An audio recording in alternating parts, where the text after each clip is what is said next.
Bonjour à tous, bonjour à toutes.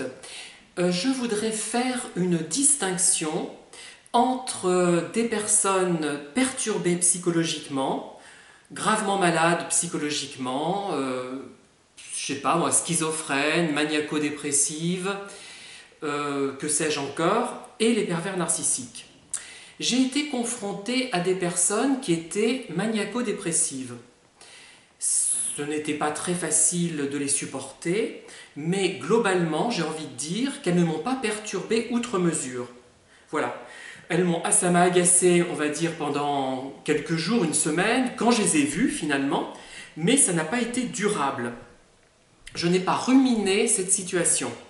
Et je ne leur en veux absolument pas. Je ne leur en veux pas, non pas parce que je sais qu'elles sont malades psychologiquement, mais parce qu'elles ne m'ont pas perturbé. Elles m'auraient perturbé tout en étant gravement malade psychologiquement. Comme je ne suis pas un saint, je me serais éloigné et je leur en aurais voulu. Mais quand les personnes, adoptent à mon égard un comportement qui est étrange, qui est pénible, qui est déstabilisant, du moins provisoirement, je le digère rapidement et je n'ai pas de problème. En revanche, avec les personnes manipulatrices qui, de prime abord, paraissaient plus équilibrées, les dégâts ont été beaucoup plus considérables. C'est-à-dire que j'ai ruminé des petites choses parfois pendant des années, alors que le comportement qu'avaient adopté ces personnes paraissait minime si on le comparait au comportement extrême parfois de personnes par exemple maniaco-dépressives qui ne m'ont pas perturbé. Donc en fait un tout petit truc en apparence peut produire d'énormes dégâts.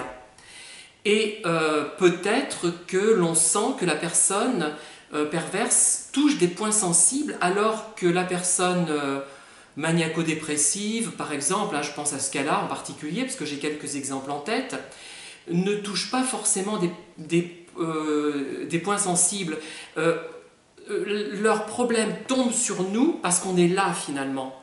Et elles ne cherchent pas forcément à nous blesser. Et généralement non, moi je n'ai pas vécu comme ça du moins. Voilà, alors qu'en fait, on peut subir pendant des semaines une personne maniaco-dépressive sans en conserver la moindre séquelle. Simplement, on se dit misère, ça m'agace, la pauvre, etc. Alors qu'on subit pendant une heure une personne perverse et on y pense 10 ans après en se triturant les méninges à ce sujet.